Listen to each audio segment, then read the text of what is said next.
Résumé de Le coup d'un mariage à distance de l'écrivain Yves Yao.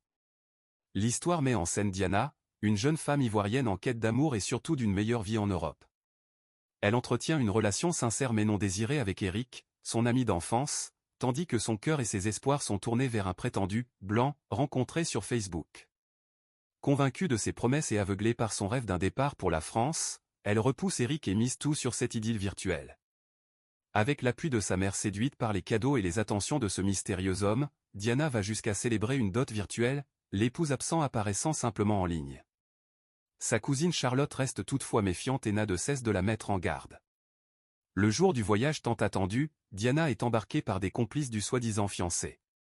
Au lieu de l'aéroport, elle est conduite dans une villa lugubre où elle découvre l'horreur, tout n'était qu'une machination.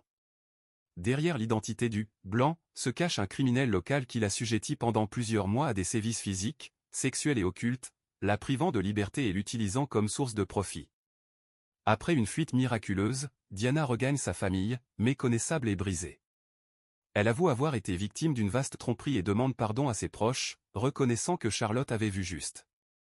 Malgré son traumatisme, elle bénéficie du soutien familial et entreprend des démarches judiciaires. Peu à peu, Eric revient auprès d'elle. Par sa patience, sa tendresse et sa constance, il parvient à l'aider à se reconstruire. Au terme de son cheminement, Diana reconnaît enfin la valeur de son ami d'enfance et lui ouvre son cœur. Lire cette œuvre, c'est à la fois se divertir avec une histoire forte, apprendre à rester vigilant face aux illusions modernes, et méditer sur l'importance de choisir l'authenticité plutôt que l'apparence. Vous pouvez prendre vos exemplaires en appelant directement, +225 07 69 42 45 15.